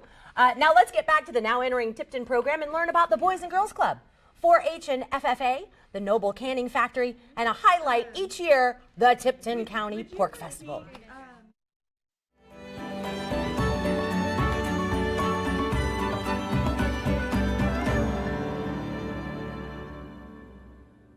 My long connection with Boys and Girls Club started in Seymour, Indiana in 1960 when I joined the Boys Club down there, and I was a member for 12 years, and then started my professional career in Columbus and worked there from 1977 until 2005. In 2006, I came to Tipton as executive director and just retired in January of 2018. I had a three-legged stool when I started, and the three legs were to get the board built up. We had 6 board members and 6 openings. Nobody in the community wanted to be on the board. We had financial troubles. The third leg of the stool was to have programs. I knew good and well that programs could draw the kids in from my 28 years at Columbus. We had a bad reputation in town, and after I started in May of 06, and at the end of 06 we were $50,000 in the hole. In February of 07 we took a vote of whether we were going to stay open or not, and fortunately we stayed open and righted the ship. At the end of 2007 we had money in the bank, so we had eliminated the $50,000 debt, and we got several community-minded people that came on board and helped out with getting the finances straightened out. I didn't know how bad we were, how financially troubled we were, or what the club was like in the town. So it took 2 or 3 years to get that straightened up, and I knew I could do it, and that was going to be my accomplishment, to get this club straightened out. And I knew we could do it, and there was a program position coming open, and like I said, the third wheel of that stool was the programs, and I'd seen Amanda, walking through the parking lot there, going to the fitness center to work out, and I knew she had already worked at the school for a whole day, and I was pretty impressed with that you still had the energy to do that. And so we had her in, and she worked part-time for us, and fortunately stayed around. And one of the nice things when you get towards the end of your career is you start thinking, the place is going to go to heck when it's going to go down when I retire. And Amanda, the past 2 years that I worked with her, she was program director, and she was also my right arm as the executive director. So she was doing her program directors and learning her executive director's job. So it felt good to me that I was turning the club over to somebody that I had worked with, somebody that knew what it was like, and I knew the club was going to change. And that was my direction to her, was make it bigger and better, and history from here on. One of the things that was really important to me was to give the kids a voice in what we were doing. But another thing that was really important to me was for the kids to understand that we wouldn't exist if it weren't for the community that supports us. So I wanted them to give back to the community. So those were 2 of the things that, really stood out to me, that we wanted to know what the kids wanted to do. We just work at the club. The Boys and Girls Club is the kids' club. We just work there. As we've developed programs within the club, one of my favorite things has been able to reach out into the community. So we are a club that is supported financially by the community. But when I take a step back and I think about the programs and the different things that the community has to offer, we have a wonderful library in our community. We've been able to partner with the library for programs. We are fortunate to be a community our size and have a hospital. We've been able to partner with the hospital with healthy lifestyle programming. Within our facility, our senior center, so working on some of those intergenerational programs with the Encore Center. One of the things that's important to me as the director of the club is to foster a love of this community and the kids that come through our programs. So one of the ways that we try to do that, we take the kids when they come in at the elementary level and we teach them community service, giving back to the community, volunteering, being a respectful leader. And we take those things and we transition them into programs for when they're teens. At our club, we have a counselors and training program where these kids get to work alongside the staff members and learn how to be a good employee at the club and how to show respect in a different way. And then those kids will then transition into high school, and then they come in and they serve as a junior staff member. So they come after school and they put in 2.5, 3 hours of work each day working with these kids. And the really great thing is they are starting out as a young child and they have something to look forward to. And then when they reach that milestone, then they have something else to look forward to. And so just really kind of breeding that love of community within the club, we're hoping that that will carry into a love of the community, that as they graduate high school and they go away to college or they get their job, that they choose to stay in Tipton and that they love the things about Tipton that I love about Tipton. And if they choose to leave our community, you know, they're going to go out and when people ask them where they're from, they're going to say Tipton. And if they're a bright light in another community, you know, at least they're shining that light back towards where they came from.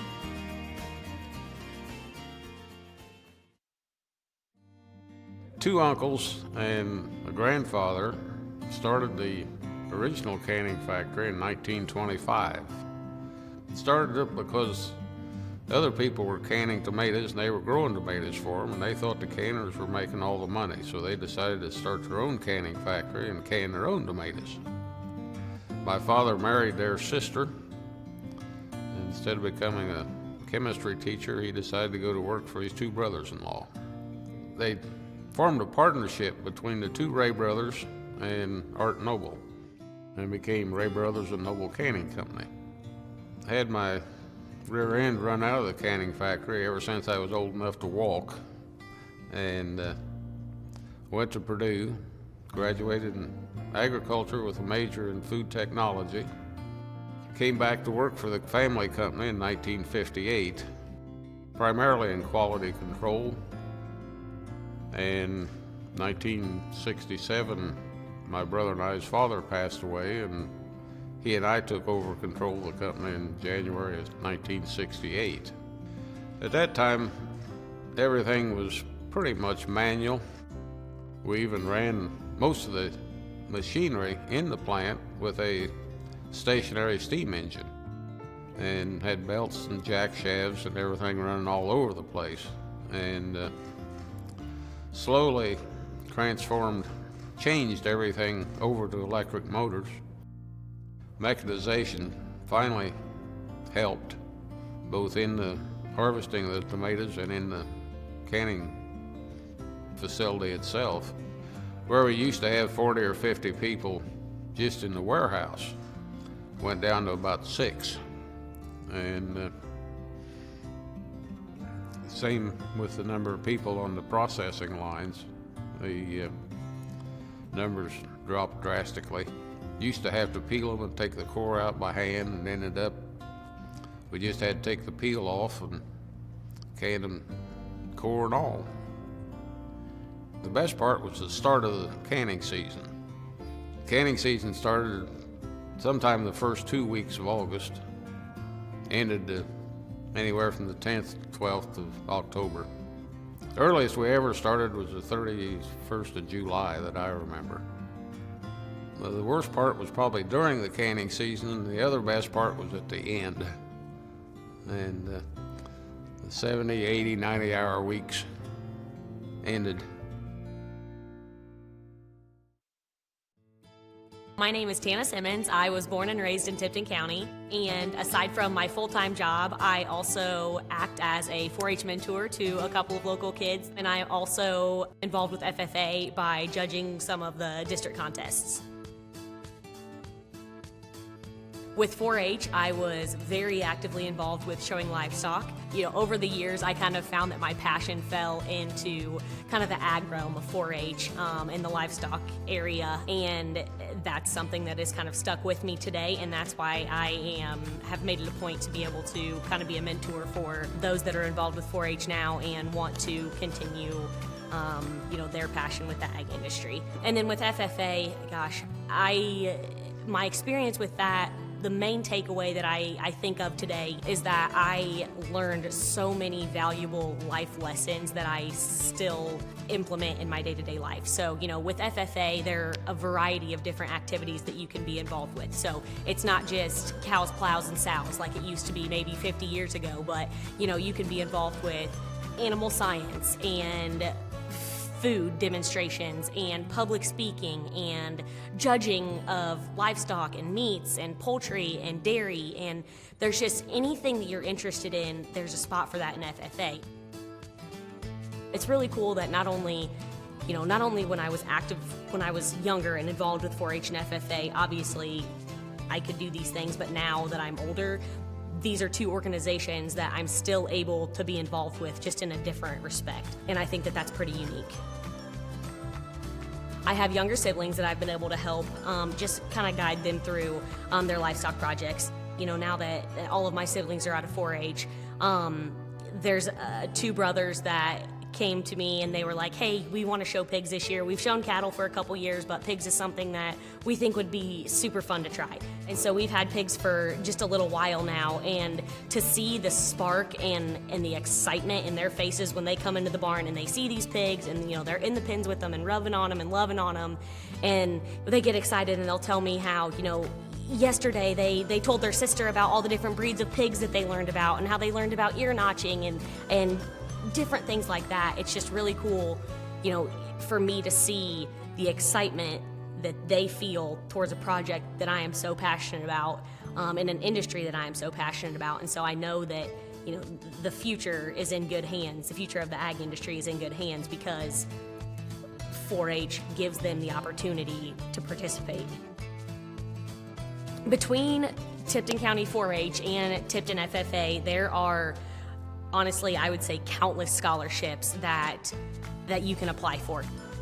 I was able to take advantage of a lot of those scholarships and apply for those, and because of that, I graduated from college debt-free. And we're so fortunate here in Tipton County to have people that are so invested in the 4-H and FFA and the ag programs that Tipton has to offer that, the community are the ones who fund those. And so it's really cool to know the backing and the support that you have from Tipton County, that's encouraging you to go and pursue your dreams.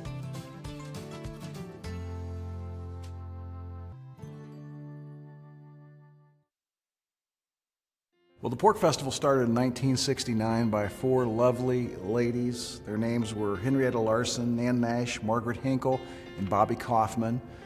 They were wives of pork producers in our community. Pork was about 10-15 years into really taking off in 1969 as a large consumable product in our society. Pork chops were huge and becoming even bigger than they had been 20 years earlier. It was a great part of our economy here in Tipton County. So they wanted to create an event that might celebrate the economic advantage of what pork was doing to Tipton County.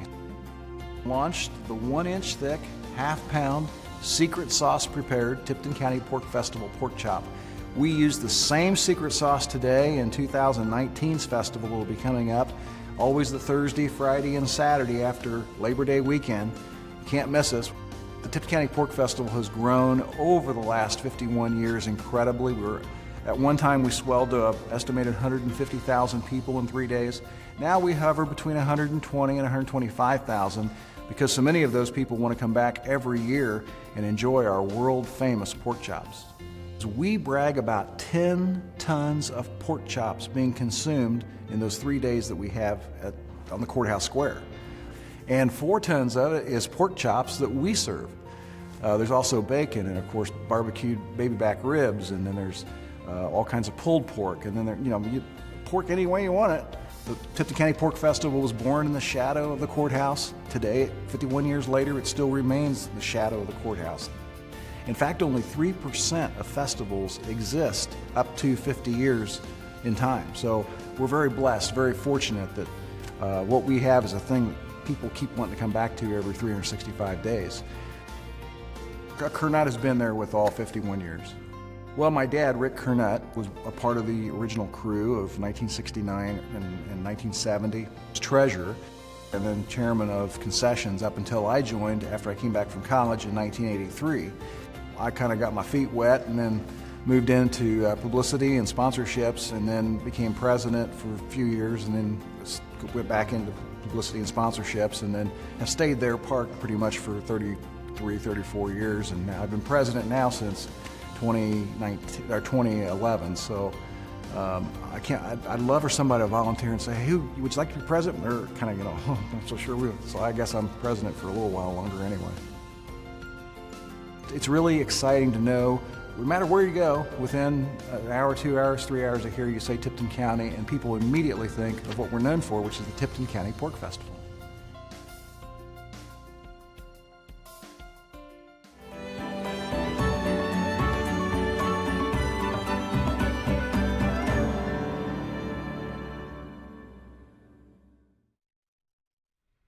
And another great batch of stories. So wonderful. And what a wonderful way to end that segment. Such with a high the note. Tipton County Pork Festival, which is one of the most popular festivals around. Absolutely. Yeah. Have you been to the Tipton County? No, I just said off air that I want to go. Well, we're going. We'll Okay. see ya at the Pork Festival, everybody. Get in. ready, Tipton. I am all in. We're gonna.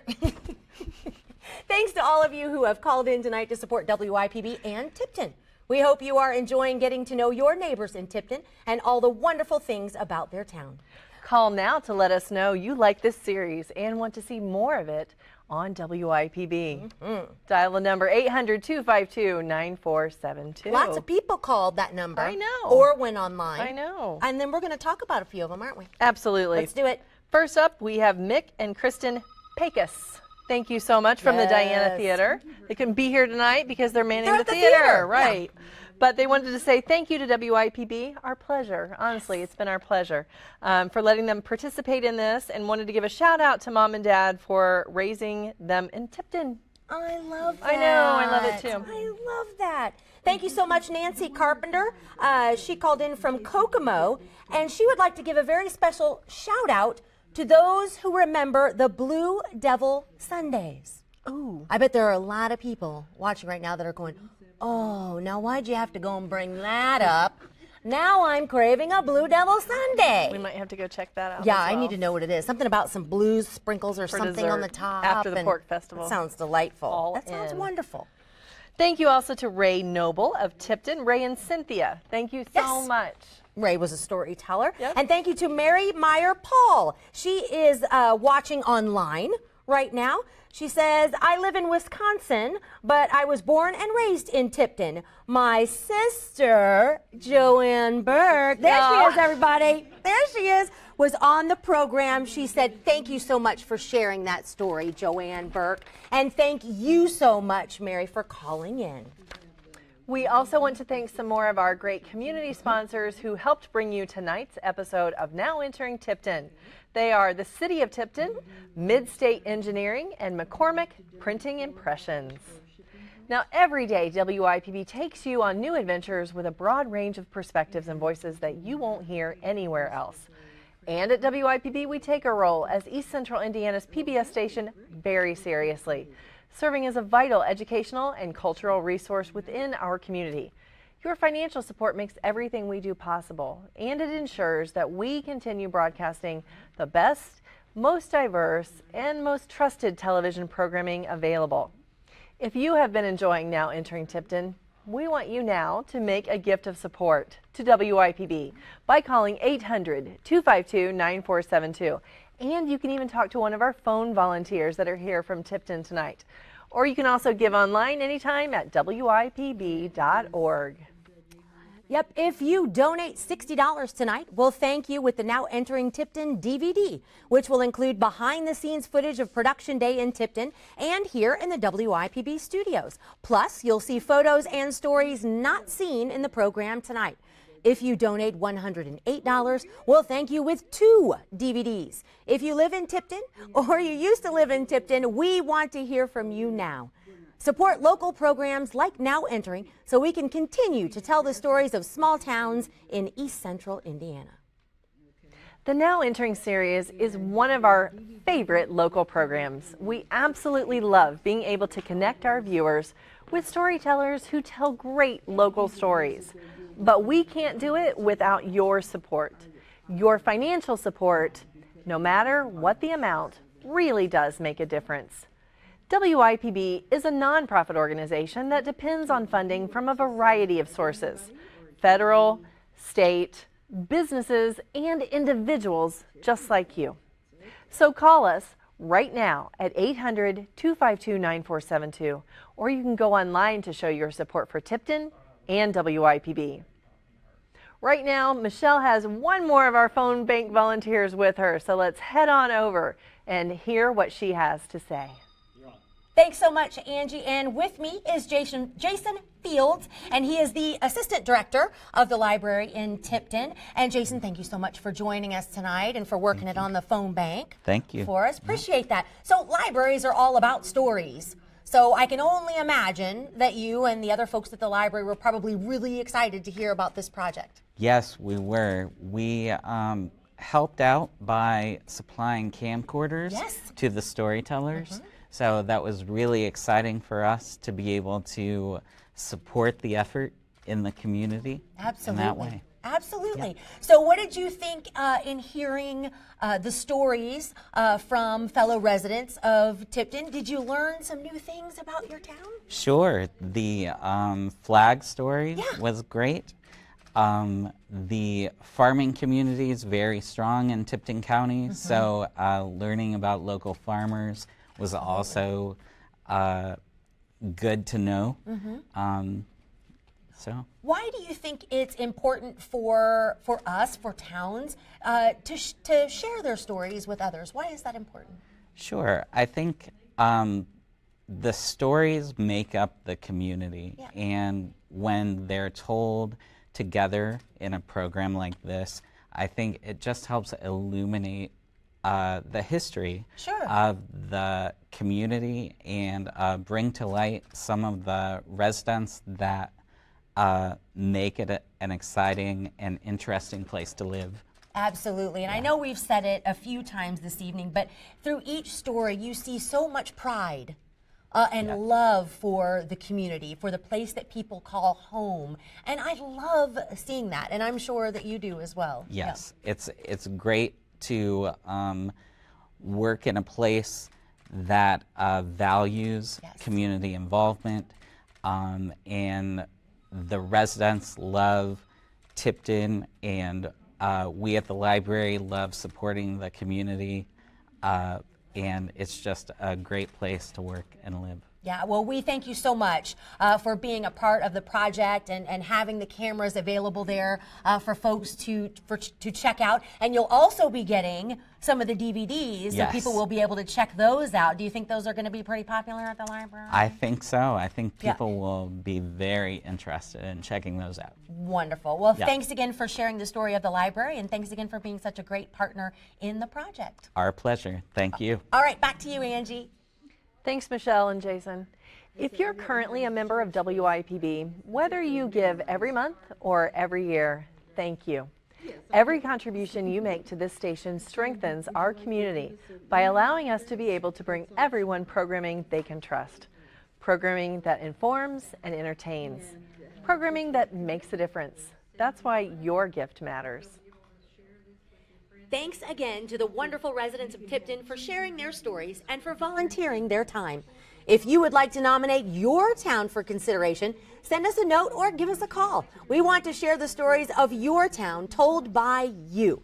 We are excited to announce that the next town will be, drumroll Angie, Rushville. We will be heading to Rushville. Watch for the next Now Entering episode to air in the fall. Awesome. Yes. Looking forward to visiting Rushville. Absolutely. Next. Great.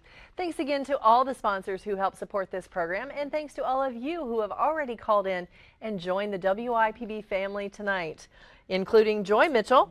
Joy wants to give a shout out to the Tipton Red Hats, the Tipton Art Guild, and the Women's Auxiliary at the hospital. She wants to issue a challenge for Hey, all now. of those groups to call in and donate. I love it. I do Great too. idea. Thank you so much to Joy. And Freedom Miller of Tipton, thanks for your support tonight. Yeah, there is still plenty of time to call in. There are people on the phone right now. They're ready. Look, Joanna's ready. Listen, she's got her pen ready. They're ready. Look, everybody's ready. Right, storytellers? Yes. Yeah, we would really like to thank our storytellers for not only telling their stories, but then coming here and being a part of the phone bank and a part of this evening, which has been an absolute blast. If you haven't made that call yet, there's still time. 800-252-9472 or give online at WIPB.org. You can even call tomorrow. Of course Or the you next could. day. Whatever. Absolutely. Yeah. We'll be around. We'll work with you. That's right. Maybe we not will make sure that us. we have a DVD for you. Other people will That's be right. around.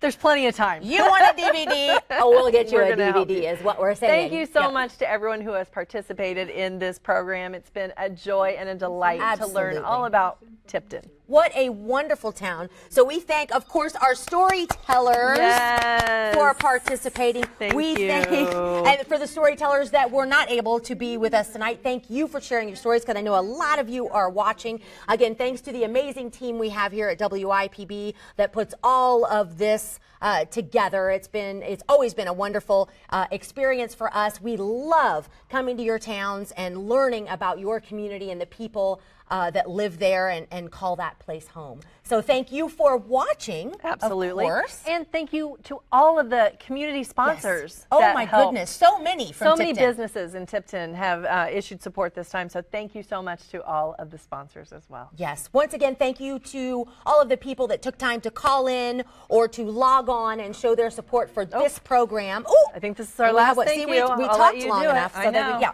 Lisa Henderson from Sharpsville. Thank you so much for calling. And she said, thanks to Max and Lisa Henderson at Henderson Farm Service in Sharpsville. So thank you so much, Lisa Henderson. Again, still plenty of time to call in. So go ahead and give us a call. Thank you to those who have already called in and showed their support for the program once again. Absolutely. Have a great evening. Good night, everybody.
Premium sponsorship funding for Now Entering Tipton is provided by Heron Real Estate and Encompass Credit Union. Presenting sponsors funding is provided by Tipton County Foundation, A New Realty, and Tipton County Recycling. Now Entering Tipton is also made possible by Renewed Performance Company, Thomas Pfeiffer State Farm, the Side Street Mall, City of Tipton, Mid-State Engineering, McCormick Printing Impressions, the Henderson Group, Steel Parts, Mama J's Flower Patch and Gifts, Young Nichols Funeral Home, Anne Marie's Boutique, Tipton County Chamber of Commerce. Encompass Credit Union is community-minded just like you and strives to give back in every way it can by sponsoring local sports teams and supporting local organizations, community groups, and school events. Encompass is proud to support programs on WIPB TV. A New Realty, full-time realtors with more than 50 years combined service helping individuals with residential, commercial, and agricultural real estate services in Tipton County and surrounding areas. A New Realty is proud to support programs on WIPB. The Tipton County Foundation serves donors, awards grants and scholarships to improve the quality of Tipton County life, striving to unite the gifts of many to sustain the causes that matter to all, forever. The Tipton County Foundation is proud to support programs on WIPB. Tipton Recycling Facility, helping the community to promote green standards by providing resources to assist with proper recycling. Also currently developing an outdoor learning center to educate the youth on proper methods of sustainability, offering accountability to future generations. You're watching WIPB, a community-supported service of Ball State University, where together we encourage discovery, rethink creativity, and inspire individuality. There are messes to be made in the home, and the best